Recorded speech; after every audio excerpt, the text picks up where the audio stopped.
Ustaz, bagaimana hukumnya mencabuti bulu bebek kemudian dijual? Ini apa? Ada tuh memang. Jadi mencabuti bulu bebek kemudian dijual. Ya, tapi pateni atau dibeli atau bebek. Kalau mencabuti bulu bebek dalam keadaan hidup, kemudian bebek sakit, dosa. Dosa. Jadi menyakiti binatang bernyawa itu dosa. Sengaja menyakiti, jelas ini menyakiti. Cabuti bulu nih, pokoknya kon rene, kok tak jabutane rambutnya. Ngono ae, bebek urip. Nek arep nyabuti bulunya mau dijual, silakan disembelih dulu karena memang itu cara untuk mengkonsumsi daging. Terus dijabuti terus bebek brundul. Wah, jelas dosa.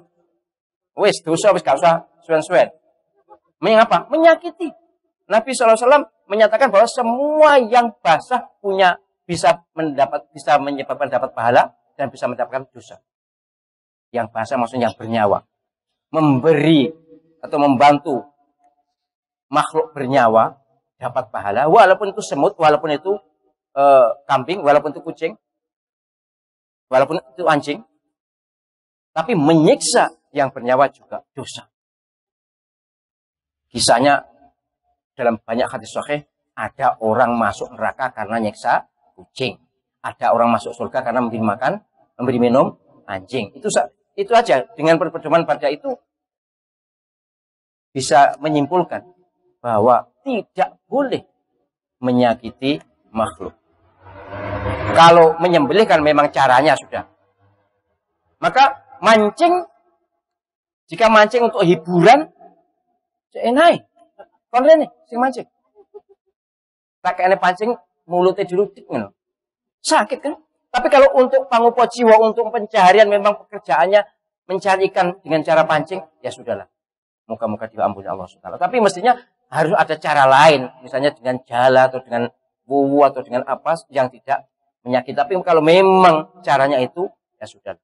Tapi nek mancing tinggi lomba, mancing tinggi hiburan, waspadalah. Wis to. Kurang opo hadisnya, jelas menyakiti binatang.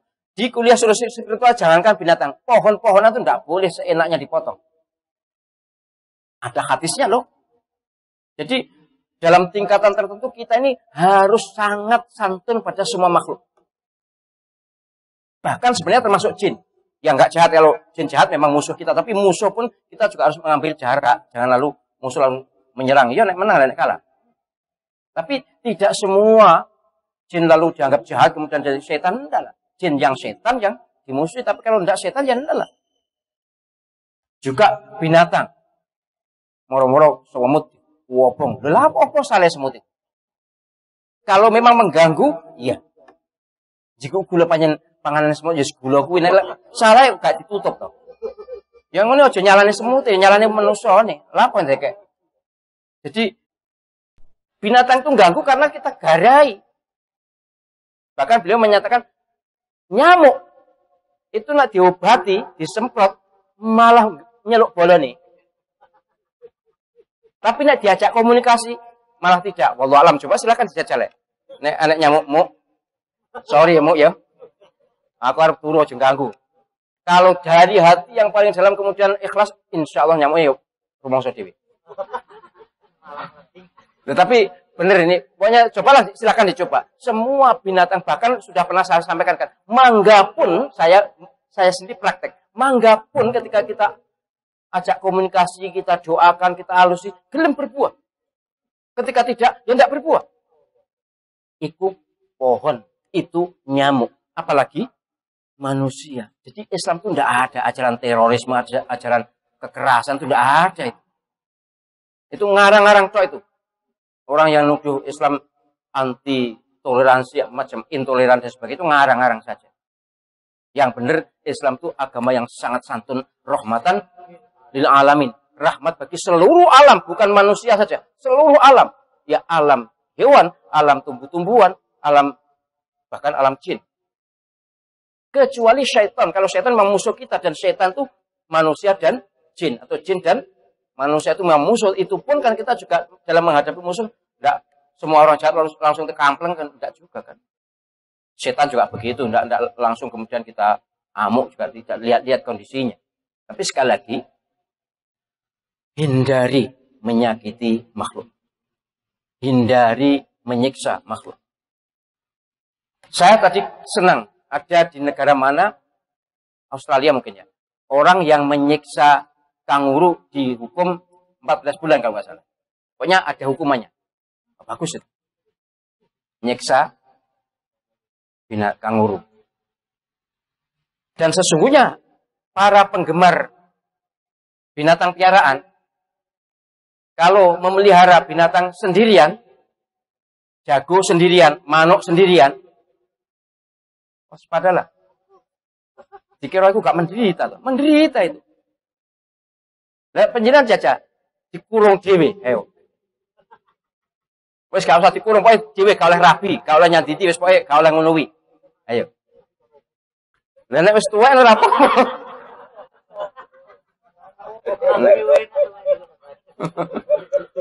Ini penting saya ingatkan. Jadi saya terus terang, kalau ada orang memelihara binatang kesayangan, ya kalau disayang betul bagus. Tapi cobalah dilihat pertimbangannya, ini apa tersiksa atau enggak. Memang ada binatang dikei bolo itu malah ditukaran, kemudian salah satu mati. Nah itu kalau sudah itu sudah dicoba, ya sudah tidak apa-apa. Tapi nek enggak, nek ngingu jago kudu nek babone. Nek ngubabon kudu nek jagone. Nek gak nyiksa. Nyiksa ku dosa apa pahala? Dosa.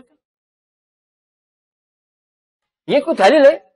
Dalile sama, ada orang masuk neraka karena menyiksa kucing, ada orang masuk surga karena memberi minum anjing, dan hadis Nabi bahwa kullu lidzi rotobin ajrun.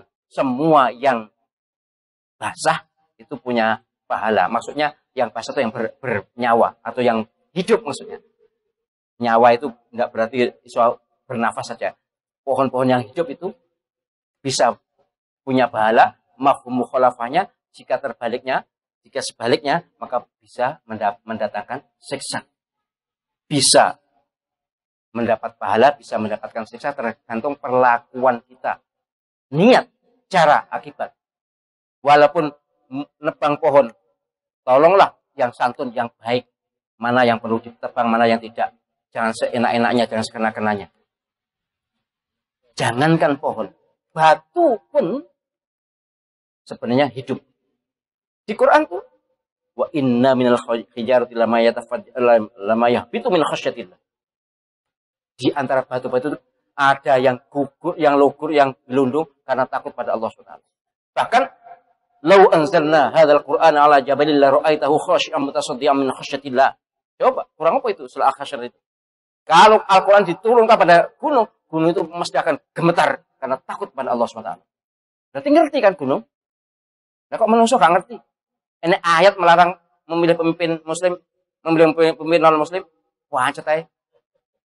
Berarti lebih cerdas gunung dibanding. Tapi kembali kepada sikap kita menyikapi makhluk. Nyembelih ya nyembelih, tapi yang baik, yang santun. Kalau memanfaatkan apa-apa, ya sesungguhnya lah saya dulu ketika masih sering belanja ke pasar dulu, itu kalau beli lele itu, saya minta supaya kasih air di kresek lele itu. Kemudian sampai di rumah saya taruh di timbo yang ada airnya. Nanti kalau mau dikonsumsi ya dibadati, ya disembelih, kemudian ya sesegera mungkin mati. Enggak, nek ibu-ibunya ngajuk kono. Kula tuku lele ku. Iya. Kon anu ditutuk ndase pisan. Berapa setengah mati ya diumbar ya. Kadang-kadang ya diumbar gitu, kemudian sampai rumah dimasukkan air awayan tuh ya. Abu dapur itu ditaruh dicampur air, kemudian lele ini hidup itu dilebokne kono ki. Ya perih kan? Perih banget itu. Nek gak percaya jajaran. Itu maksudnya ben peret katanya, ben gak lunyu. Ya tapi ojo ngono rek. Sekali lagi perhatikan kalau penyen memang gregetan karo semut karena apa? Lakukan matikan, pateni langsung. Jangan disiksa sih, di pelintir-pelintir sih ben atau diprotosi. Ada orang yang ngingu manuk, kemudian pakannya jangkrik di protoli sikile. Waduh, konrene tak protoli sikile. Ayo kita menjadi penyayang makhluk sebagaimana Rasulullah Sallallahu Alaihi Wasallam sangat menyayangi semua makhluk, termasuk kepada tumbuh-tumbuhan sekalipun.